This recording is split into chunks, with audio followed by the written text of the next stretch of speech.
ఈరోజు మనం వ్యాకరణాన్ని గురించి నేర్చుకోబోతున్నాం. ఇది degree first year first semester second language విద్యార్థులకు ఉపయోగపడుతుంది.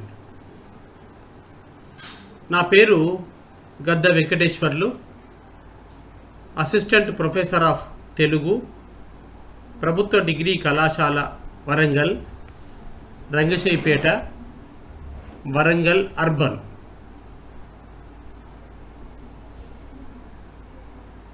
వ్యాకరణము నిర్వచనం. వ్యాకరోతీత వ్యాకరణం అనగా సాధు శబ్దములను అసాధు శబ్దముల నుండి వేరు చేసి చూపునది వ్యాకరణం. ఇవి 4 భాగములు.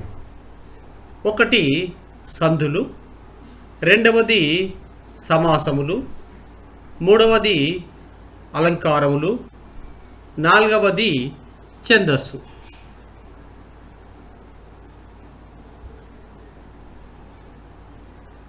మొదటగా సంధుల గురించి సవివరంగా నేర్చుకుంటాం మనం ఇప్పుడు. సంధి అనగా సంపూర్వకమైన క్రుద్ధాతువునకు క్రుద్ధాతువు చేరి సంధి అనే పదము ఉద్భవిస్తుంది.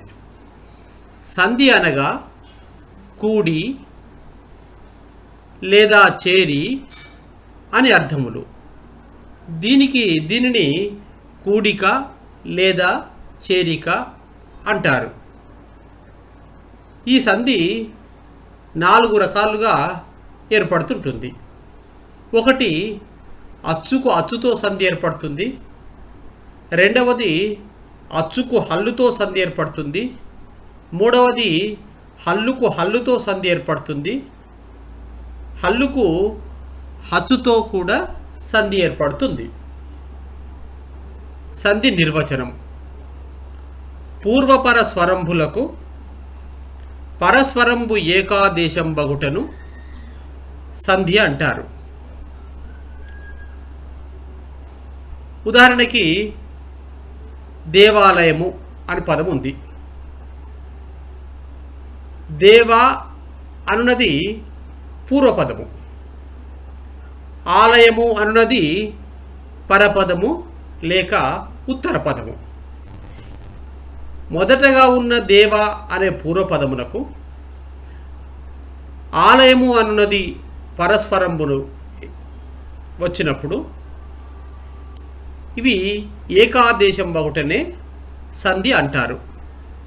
అదేవిధంగా రామాలయము అనే పదం కూడా మనం తీసుకోవచ్చు. ఈ సంధులు 2 రకములు. ఒకటవది సంస్కృత సంధులు, రెండవది తెలుగు సంధులు. సంస్కృత సంధులలో సవర్ణ దీర్ఘ సంధి, గుణ సంధి, వృద్ధి సంధి, యనాదేశ సంధి, అనునాసిక సంధి, జస్త్వ సంధి మొదలగునవి. తెలుగు సంధులలో అత్వ సంధి, ఇత్వ సంధి, ఉత్వ సంధి, త్రిక సంధి, ఎడాగమ సంధి మొదలగునవి.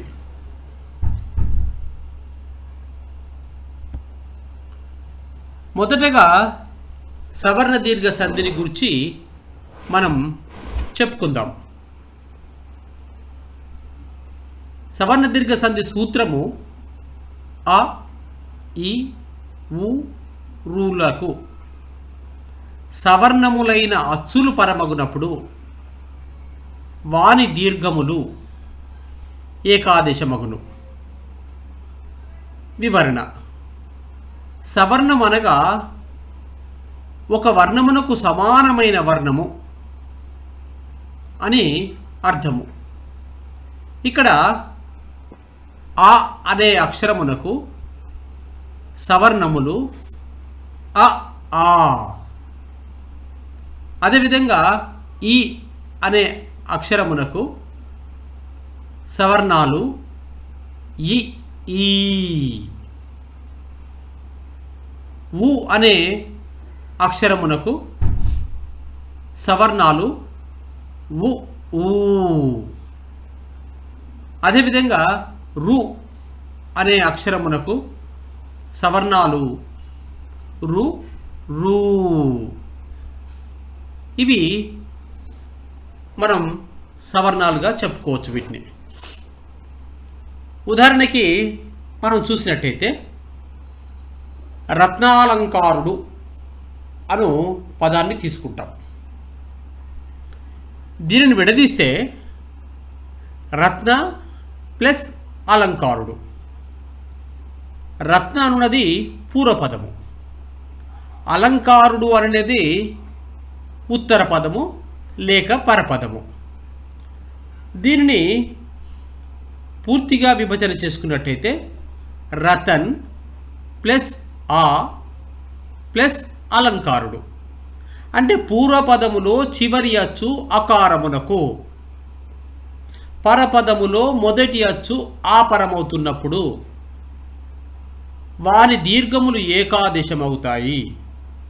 అప్పుడు ఆ అవుతుంది. రత్నాలంకారుడు అను శబ్దము ఏర్పడుతుంది. అందుకే రెండు పదముల కలయిక సంధి ఏర్పడుతుంది. అదేవిధంగా మరొక పదాన్ని చూద్దాం, లోకాపవాదము. ఈ పదాన్ని మనం విడదీసుకున్నట్టయితే లోక ప్లస్ అపవాదము. లోక్ ప్లస్ ఆ ప్లస్ అపవాదము. అంటే పూర్వపదములో చివరి అచ్చు అకారమునకు, పరపదములో మొదటి అచ్చు ఆపరమవుతుంది. కాబట్టి దీనికి ఆ అనున్నది ఏకాదేశంగా వస్తుంది.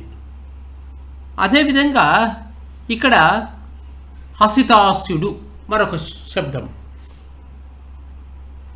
దీన్ని విడదీసినట్టయితే హసిత ప్లస్ అస్యుడు. ఇక్కడ అసిత ప్లస్ ఆ ప్లస్ అస్యుడు అనేది పూర్వపదములో చివరి అచ్చు అకారమునకు, పరపదములో మొదటి అచ్చు ఆపరమవుతుంది. కాబట్టి అకారమునకు అకారం పరమవుతే సవర్ణ దీర్ఘ సంధి, అప్పుడు ఆ ఏకాదేశం అవుతుంది. అదేవిధంగా దీనిలో అకారమునకు అకారం పరమయ్యేది మరొక పదాన్ని చూద్దాము, లక్షణాన్వితుడు అనే పదం ఉంది. ఈ పదాన్ని విడదీసుకున్నట్టయితే లక్షణ ప్లస్ అన్వితుడు. ఇక్కడ పూర్వపదంలో చివరి అచ్చు లక్షన్ ప్లస్ ఆ అకారం అనున్నది పూర్వపదములో చివరి అచ్చు, ప్లస్ అన్వితుడు అంటే పరపదములో మొదటి అచ్చు అకారం ఉంది. ఇక్కడ అకారం పూర్వపదములో మొదటి అచ్చు చివరి అచ్చు అకారమునకు, పరపదములో మొదటి అచ్చు ఆపరమవుతుంది. కాబట్టి వారి దీర్ఘములు ఏకాదేశమై ఆ వచ్చేస్తుంది. అప్పుడు లక్షాన్వితుడు అని మనం చెప్పుకోవచ్చు. అదేవిధంగా మరొకటి ఈకారమునకు ఈ పరమవుతున్నటువంటి శబ్దాలు చూద్దాం. అందులో ఒకటవది ఉర్వీషుడు అనే పదం ఉంది. దీనిని విడదీసుకున్నట్టయితే ఉర్వి ప్లస్ ఈశుడు ఇక విభజన చేసుకోవచ్చు. ఇక్కడ పూర్వపదంలో చివరి ఏముంది? ఉర్వ్ ప్లస్ ఈ అంటే పూర్వపదంలో చివరి అచ్చు ఈ కారమునకు, పరపదములో మొదటి అచ్చు ఈ పరమవుతుంది. ఈశుడులో ఈ అనున్నది మొదటి అచ్చు. కాబట్టి ఈ కారమునకు అంటే పూర్వపదములో మొదటి అచ్చు చివరి అచ్చు ఈ కారమునకు, పరపదములో మొదటి అచ్చు ఈ పరమవుతుంది. కాబట్టి ఇది వారి దీర్ఘములు ఏకాదేశమై ఈ అని వస్తుంది. అదేవిధంగా అవనీష అనే పదం ఉంది. ఈ పదాన్ని మనం విడదీసుకున్నట్టయితే అవని ప్లస్ ఈష అనే పదంగా మనం తీసుకోవచ్చు. ఇక్కడ ఈ పూర్వపదంలో చివరి అచ్చు అవన్ ప్లస్ ఈ, అంటే చివరి అచ్చు ఏముంది, ఇక్కడ ఈకారం కనబడుతుంది. ఇక్కడ పూర్వపదంలో చివరి అచ్చు ఈకారమునకు, పరపదములో మొదటి అచ్చు ఈ పరమవుతుంది. కాబట్టి అప్పుడు ఇది ఈకారమునకు సవర్ణమైన అచ్చు ఈ పరమవడం వల్ల ఈ ఏకాదేశం అవుతుంది. అప్పుడు అవనీష అవుతుంది. అదేవిధంగా మరొక పదాన్ని కనుక మనం చూసినట్టయితే కవీశ్వరుడు అని పదం ఉంది. దీన్ని విడదీసుకున్నట్టయితే కవి ప్లస్ ఈశ్వరుడు వస్తుంది. ఇక్కడ పూర్వపదములో చివరి అచ్చు ఏం కనబడుతుంది, కవ్ ప్లస్ ఈ, అంటే ఈకారం అనున్నది పూర్వపదములో చివరి అచ్చు. పరపదములో మొదటి అచ్చు ఏం కనబడుతుంది, ఈ, అంటే ఈశ్వరుడు. ఇక్కడ ఈ ఉంది, అంటే ఈకారమునకు ఈ పరమవుతుంది. కాబట్టి ఇది వారి దీర్ఘములు సవర్ణములు ఏకాదేశం అయిపోయి ఈ వచ్చేస్తుంది. అదేవిధంగా మరొకటి ఉకారమునకు సవర్ణమైన ఊపరమవుతే ఎలా ఉంటుందో ఇక్కడ చూద్దాం. ఎగ్జాంపుల్గా మధుహ, మధు ప్లస్ ఊహగా మనం విడదీసుకోవచ్చు. పూర్వపదములో చివరి వచ్చేముంది ఉకారం, మద్ ప్లస్ ఊ ప్లస్ ఊహ, అంటే పూర్వపదములో చివరి అచ్చు ఉకారమునకు, పరపదం ఏంటి ఊహ, పరపదములో మొదటి అచ్చు ఊ పరమవుతుంది. కాబట్టి ఈ రెండు సవర్ణములు, ఒక వర్ణమునకు సమానమైన వర్ణము సవర్ణము. కాబట్టి ఇక్కడ ఊ వచ్చేస్తుంది, ఊ ఏకాదేశం అవుతుంది. అప్పుడు మధుహ అని మనం చెప్పుకోవచ్చు. అదేవిధంగా మరొక శబ్దము ప్రభూహ, ప్రభు ప్లస్ ఊహ. ఈ పూర్వపదములో చివరి వచ్చేముంది, ప్రభ్ ప్లస్ ఊ, అంటే ఉకారం ఉంది. పరపదములో మొదటి వచ్చేముంది, ఊ ఉంది. ఈ పూర్వపదములో మొదటి అచ్చు ఉకారమునకు, పూర్వపదములో చివరి అచ్చు ఉకారమునకు, పరపదములో మొదటి అచ్చు ఊ పరమవుతుంది. కాబట్టి ఇవి ఏకాదేశం అవుతాయి. అప్పుడు ప్రభూహ అని పదము ఏర్పడుతుంది. అదేవిధంగా రుకారమునకు రుకారం పరమవుతున్న పదాలు కనుక మనం చూసినట్టయితే మాతృణము, ఈ పదాన్ని విడదీసుకుంటే మాతృ ప్లస్ రుణము.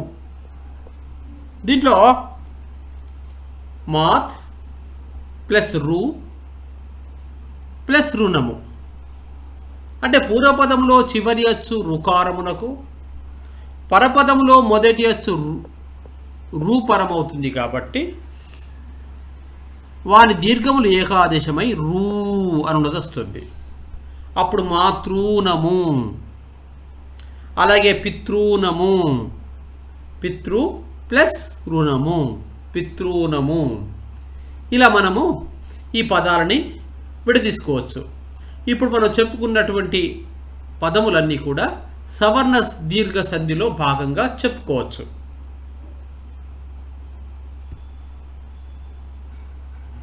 రెండవది గుణసంధి.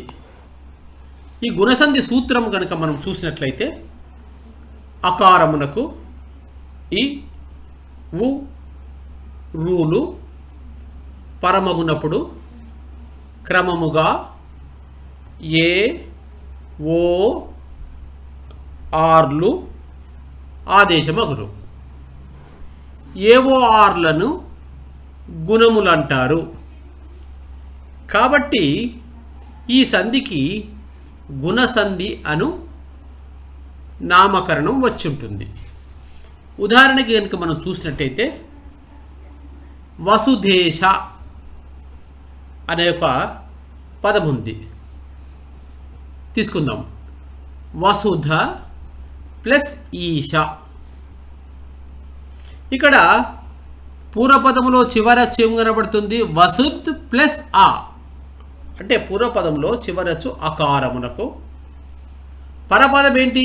ఈశ అనేది పరపదం. ఈశలో మొదటి అచ్చు ఏం కనబడుతుంది మనకి? ఇక్కడ ఈ కనబడుతుంది. ఇక్కడ పూర్వపదములో చివరి అచ్చు అకారమునకు, పరపదములో మొదటి అచ్చు ఈ పరమవుతుండడం వల్ల క్రమముగా ఏ అను వర్ణము వచ్చి చేరుతుంది, ఆదేశమవుతుంది. ఇక్కడ ఆదేశం అనగా ఒక వర్ణమును శత్రువు వల్ల తొలగించి దాని ప్రక్కకి దాని స్థానంలో మరొక వర్ణం వచ్చి చేరడంను ఆదేశం అంటాం.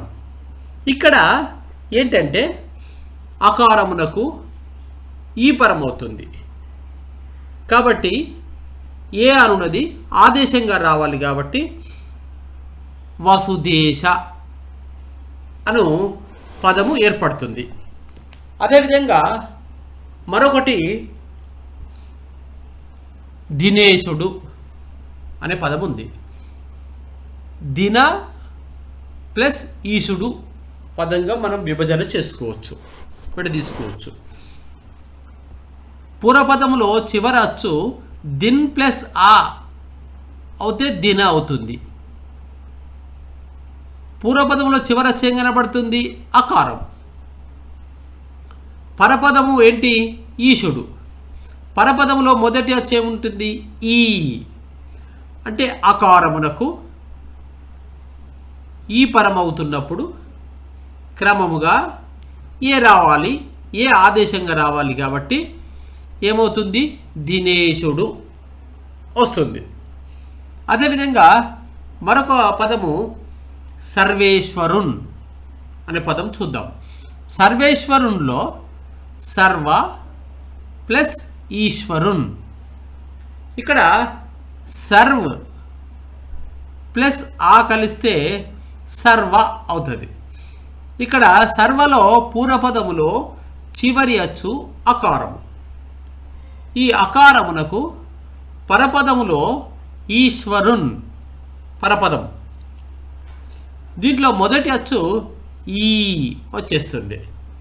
ఇక్కడ అకారమునకు ఈ పరమవుతుండడం వల్ల ఏ అనున్నది ఆదేశంగా రావాలి కాబట్టి సర్వేశ్వరున్ అనే పదము ఏర్పడుతుంది.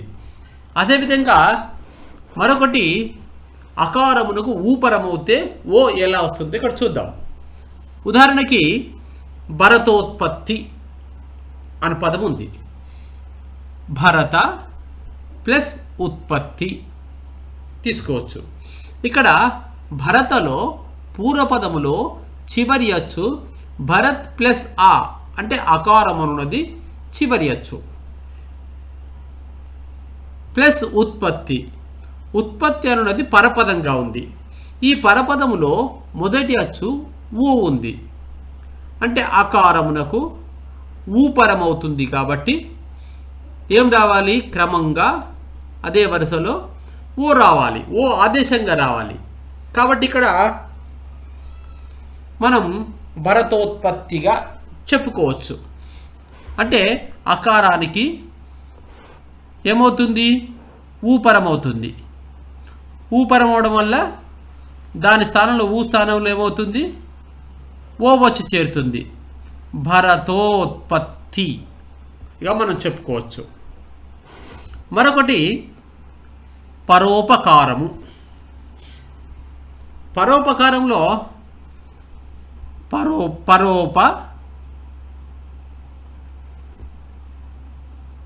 పర ప్లస్ ఉపకారము.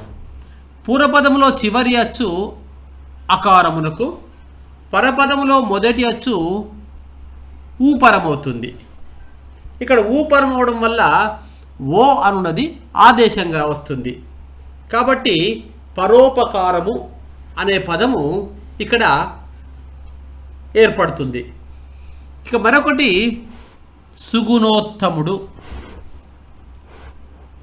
సుగుణ ప్లస్ ఉత్తముడుగా మనం విడదీసుకోవచ్చు. దీనిని సుగుణన్ ప్లస్ ఆ కలిస్తే సుగుణ అవుతుంది. ప్లస్ పరపదంగా ఉన్నటువంటి పదము ఉత్తముడు. ఇక్కడ అకారమునకు ఊపరమవుతుండడం వల్ల ఓ అనున్నది ఆదేశంగా వచ్చేసి సుగుణోత్తముడు అను పదము ఏర్పడుతుంది. అదేవిధంగా మూడవది అకారమునకు రూపరమవుతే ఎలా ఉంటుందో చూద్దాం. ఉదాహరణకి మహర్షి అనే పదం ఉంది. ఈ పదాన్ని మనం విడదీసుకుంటాం. మహా ప్లస్ ఋషి. ఈ పూర్వపదములో చివర అచ్చు అకారం మహా. మహ ప్లస్ ఆ కలిస్తే మహా. కాబట్టి పూర్వపదంలో చివరి అచ్చు అకారమునకు, పరపదంలో మొదటి అచ్చు రూపరమవుతుంది. సూత్రం ప్రకారం అకారమునకు రూపరమగునప్పుడు ఆర్ అనున్నది ఆదేశంగా రావాలి. కాబట్టి ఇక్కడ ఆర్ వచ్చేసి మహ ప్లస్ ఋషి. ఆర్ వచ్చేసిన తర్వాత మహర్షి. అదేవిధంగా దేవర్షి. దేవ ప్లస్ ఋషి దేవర్షి. దేవలో పూర్వపదము చివర అకారమునకు, ఋషిలో పరపదములోని మొదటి అచ్చు రూపరమవుతుంది. అకారానికి రూపరమవుతే ఆర్ ఆదేశంగా రావాలి. కాబట్టి ఏమవుతుంది? ఇక్కడ దేవర్షి అను పదాలు వస్తాయి. మరొకటి వృద్ధి సంధి. వృద్ధి సంధి సూత్రం కనుక మనం చూసినట్టయితే అకారమునకు ఏ ఐలు పరమగునప్పుడు ఐకారము, ఓ ఔలు పరమగునప్పుడు ఔకారము ఏకాదేశమగును. ఐ ఔలను వృద్ధులు అంటారు. కాబట్టి వృద్ధి సంధి, ఈ వృద్ధులను ఆధారంగానే వృద్ధి సంధి అని పిలుచుకుంటాం. ఉదాహరణకి వనైక అనే పదం ఉంది. దీన్ని విడదీసుకుంటే వన ప్లస్ ఏక. వన అనున్నది పూర్వపదము, ఏక అనున్నది ఉత్తర పదము. పూర్వపదములో చివరి వచ్చే ఉంటుందండి వన్ ప్లస్ ఆ, వన. అంటే పూర్వపదములో చివరి అచ్చు అకారమునకు, పరపదము ఏక అనే పదం ఉంది. పరపదములో మొదటి అచ్చు ఏ పరము అవుతుంది. కాబట్టి దీనిని మనము వనైకగా చెప్పుకోవచ్చు. మరొకటి అతులిత ఐశ్వర్యుండు అనే పదం ఉంది. దీన్ని విడదీసుకుంటే అతులిత ప్లస్ ఐశ్వర్యుడు. అతులితలో పూర్వపదములో చివరి అచ్చు అకారమునకు, పరపదములో మొదటి అచ్చు ఐపరమవుతుంది. కాబట్టి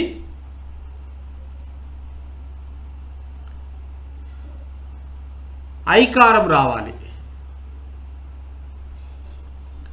ఐకారం ఏకాదేశంగా రావాలి.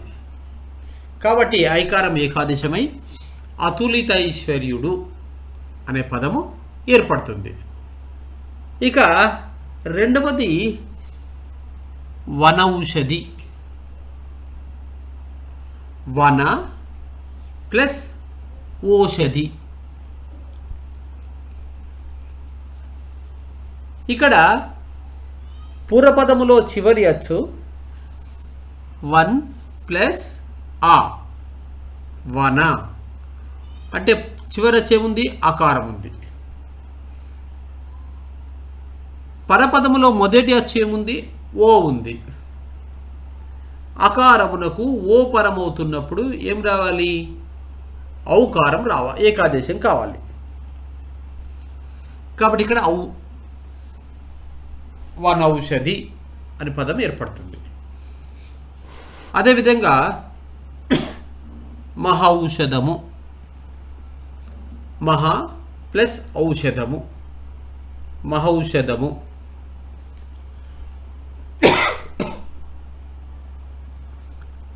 మహలో పూర్వపదంలో చివరి అచ్చు అకారమునకు, పరపదంలో మొదటి అచ్చు ఔపరమవుతుంది కాబట్టి మహౌషధము వచ్చేస్తుంది.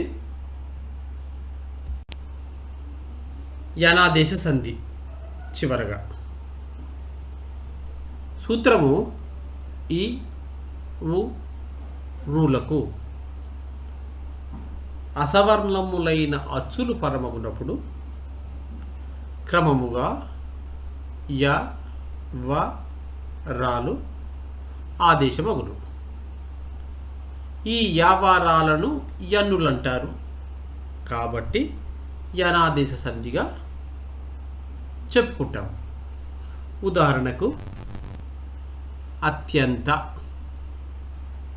ఈ పదాన్ని విడదీసుకుంటే అతి ప్లస్ అంత. పూర్వపదములో చివరి అచ్చు ఈకారమునకు, అత్ ప్లస్ ఈ అంటే ఈకారమునకు. పరపదములో మొదటి అచ్చు ఆ, అసవర్ణమైనటువంటి అచ్చు అకారం పరమవుతుండడం వల్ల యా అన్నది ఆదేశంగా వచ్చేస్తుంది. అప్పుడు అత్యంత అని పదం ఏర్పడుతుంది. నెక్స్ట్ ధృత్యున్నతము. ఈ పదాన్ని విడదీసుకుంటే ధృతి ప్లస్ ఉన్నతము. పూర్వపదములో చివరి అచ్చు ఈకారము, ధృత్ ప్లస్ ఈ అయితేనే ధృతి అవుతుంది. ప్లస్ ఉన్నతము. పరపదములోని మొదటి అచ్చు ఊపరమవుతుంది. అంటే ఈకారమునకు అసవర్ణమైనటువంటి అచ్చు ఊపరమవుతుండడం వల్ల క్రమముగా ఏం రావాలి? యా రావాలి. కాబట్టి ధృత్యున్నతము అను పదము ఏర్పడుతుంది. మరొకటి గుర్వాజ్ఞ. గురు ప్లస్ ఆజ్ఞ. పూర్వపదములో చివరి అచ్చునకు ఏంటిది? ఉకారం. గుర్రు ప్లస్ ఊ కలిస్తేనే గురు అవుతుంది. పరపదము ఆజ్ఞ. ఈ పరపదములో మొదటి అచ్చు ఆ, అంటే పూర్వపదములో చివరి అచ్చు ఉకారమునకు, పరపదములో మొదటి అచ్చు అసవర్ణమైనటువంటి ఆపరమవుతుండడం వల్ల క్రమంగా వా వచ్చి చేరుతుంది. అప్పుడు గుర్వాజ్ఞ అను పదం ఏర్పడుతుంది. చివరగా పిత్రంశ అనే పదం ఉంది. దీన్ని విడదీసుకుంటే పితృ ప్లస్ అంశ అవుతుంది. పూర్వపదంలో చివరి వచ్చే ముందు రుకారం, ప్రిత్ పిత్రి ప్లస్ రు. పితృ ప్లస్ రు కలిస్తే పితృ అవుతుంది. అంటే పూర్వపదంలో చివరి అచ్చు రుకారములకు, పరపదములో మొదటి అచ్చు ఆ అంటే అసవర్ణమైనటువంటి అచ్చు అకారం పరమవుతుంది. కాబట్టి క్రమంగా రా అనున్నది ఆదేశంగా రావాలి. అప్పుడు ఏమవుతుంది? పిత్రంశ అను పదం ఏర్పడుతుంది.